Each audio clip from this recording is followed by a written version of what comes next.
आज आपके सामने है class 6 English age with Esther chapter a strange transformation. A strange transformation metamorphosis कहानी का एक छोटा सा हिस्सा है।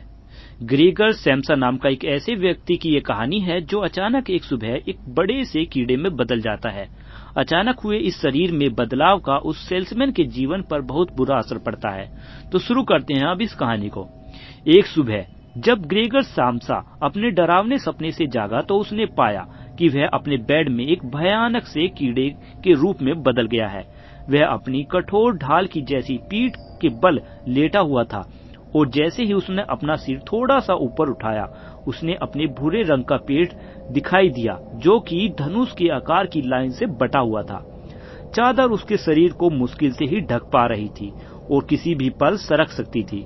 उसने देखा कि उसके पैर जो बाकी शरीर की तुलना में पतले थे बड़ी ही लाचारी से हिल डुल रहे थे। उसने सोचा ये मुझे क्या हो गया है, यह कोई सपना नहीं था। उसके रूम जो कि एक छोटे हो जाने के बावजूद भी किसी इंसान के लिए काफी था, वहां उसी रूम में मेज पर जाने पहचाने से कपड़े के कुछ टुकड़े रखे हुए थे। ग्रेगर सैम्सा एक सेल्समैन था जो घूम घूम कर सामान बेचा करता था। मेज के ऊपर एक तस्वीर टंगी हुई थी जिसे उसने हाल में ही एक मैगजीन से काटकर एक सुंदर से फ्रेम में लगाया था। इसके बाद ग्रेगर की नजर खिड़की की ओर गई। मेटल की बनी खिड़की की चौखट पर टकराती बारिश की बूंदों की आवाज आसानी से सुनाई दे सकती थी, जिसे सुनकर उसे काफी उदास कर दिया। जिसकी आवाज सुनाई दी उसे और उसकी आवाज से उसे काफी उदास कर दिया। उसने सोचा कि क्यों ना मैं थोड़ी देर और सो लूं और ये बेकार का सपना भूल जाऊं। लेकिन ऐसा वो नहीं कर पा रहा था क्योंकि उसे राइट साइड में सोने की आदत थी और फिलहाल वह करवट नहीं ले पा रहा था। जैसे ही वह राइट साइड करवट लेने की कोशिश करता लुढ़क कर वापस उसी पोजीशन में आ जाता। उसने 100 बार करवट लेने की कोशिश की पर सफल ना हुआ। उसने अपनी आंखों को बंद कर लिया ताकि उसे अपने फड़फड़ाते हुए पैर ना दिखाई पड़े। वह तब तक करवट लेने की कोशिश करता रहा जब तक कि उसे हल्का दर्द महसूस नहीं होने लगा।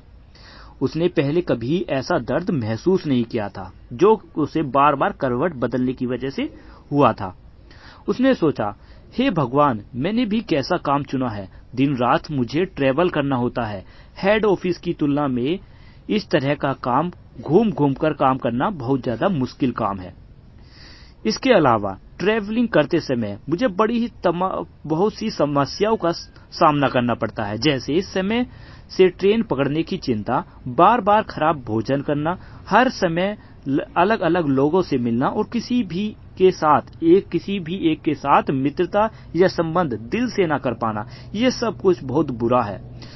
तभी उसने अपने पेट पर हल्की सी खुजली महसूस की।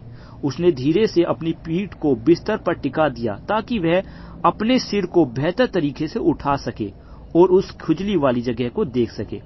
उसे खुजली वाली जगह पर बहुत से छोटे छोटे धब्बे नजर आए। वह नहीं जानता था कि इसका क्या करना है, इन धब्बों का क्या करना है। और जब उसने अपने एक पैर को उस जगह को टच करने की कोशिश की तो उसके पूरे शरीर में कपकपी सी दौड़ गई। जल्द ही उसने अपने पैर को उस जगह से हटा लिया। वह फिर से अपनी पहली वाली पोजीशन में आ गया था। उसने सोचा, हर समय जल्दी सोकर उठना आदमी को सनकी बनाता है। आदमी को हर हाल में अपनी नींद को पूरा करना चाहिए। यदि मुझे अपने माता पिता की परवाह ना होती तो मैं अपने बॉस के पास जाकर उन्हें वह सारी बातें कहता जो मैं सोचता हूँ। मेरी बातें सुनकर वह अपने डेस्क पर उछल जाते। एक ऊंची सी डेस्क पर बैठकर दूर से कर्मचारियों को बात करना अपने आप में ही एक अजीब बात है। यह समस्या उस समय और भी बढ़ जाती है जब बॉस को ऊंचा सुनाई देता हो। खैर, अभी भी कुछ उम्मीद है। जैसे ही मेरे पास अपने माता पिता के कर्ज को उतारने लायक रुपये इकट्ठे हो जाता है, शायद अगले 5 या 6 साल में, तो मैं यकीन ऐसा ही करूंगा, यानी मैं ये जॉब छोड़ दूंगा। पर सबसे पहले तो मुझे बिस्तर पर से उठना है। मेरी ट्रेन सुबह 5 बजे छूटती ही है। उसने फर्नीचर के दराज के पास रखी अलार्म घड़ी पर नजर डाली और मन ही मन खुद से बोला, हे भगवान, चुके हैं बल्कि 6:45 बजने वाले हैं। क्या अलार्म नहीं बजा था? उसने बिस्तर पे लेटे हुए ही देखा कि अलार्म को ठीक 4 बजे के लिए ही सेट किया गया था। उसने सोचा यह जरूर बजा होगा, लेकिन ऐसा कैसे हो सकता है कि जिस अलार्म के शोर से हमारा फर्नीचर तक हिल जाता है वह अलार्म उसे सुनाई न दिया हो। यह सच है कि उसे चैन की नींद तो नहीं आई थी, लेकिन जाहिर तौर पर वह गहरी नींद में सोया हुआ था कि जब भी उसे शायद अलार्म की आवाज नहीं सुनाई दी थी। अब वह क्या करेगा? अगली ट्रेन सुबह 7 बजे छूटती है। यदि उसे यह ट्रेन पकड़नी है तो पागलों की तरह भागना होगा। कपड़ों के जो सैंपल अभी भी टेबल पर रखे हुए हैं वो ठीक से पैक भी नहीं हुए हैं और ना ही ग्रेगर सैम्सा अभी तरोताजा भी महसूस नहीं कर पा रहा था। यदि किसी तरह वह 7 बजे की ट्रेन पकड़ भी ले तो भी उसे बॉस के गुस्से का सामना तो करना ही पड़ेगा। बिस्तर छोड़ने के बारे में कोई फैसला न लेने के बजाय वह जल्दी जल्दी यह सब सोच रहा था। घड़ी में 6:45 बज रहे थे। तभी उसने अपने सिरहाने की ओर वाले दरवाजे पर एक आवाज सुनाई दी। ग्रेगर, किसी ने पुकारा और ये आवाज थी उसकी माँ की। तो उसकी माँ कहती है, ग्रेगर 7 बजने वाले हैं, तुम्हें जाना नहीं है? ग्रेगर ने जब इसका उत्तर दिया तो वह अपनी आवाज को सुनकर हैरान रह गया।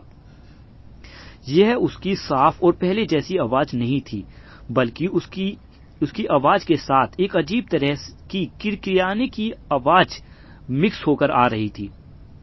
ग्रेगर डिटेल में जवाब देना चाहता था, मतलब अपने माता पिता को डिटेल में जवाब देना चाहता था और सब कुछ समझाना चाहता था, लेकिन मौजूदा हालात में वह यह नहीं कह पा रहा था। उसने सिर्फ यह कहा, हाँ माँ, थैंक यू, मैं बस उठ ही रहा हूँ। कंबल को एक तरफ फेंकना बहुत आसान था, लेकिन कंबल को एक तरफ फेंकना बहुत आसान था। अपने आप को थोड़ा सा हिला डुलाने की जरूरत थी और कंबल एक तरफ अपने आप सरक जाता है।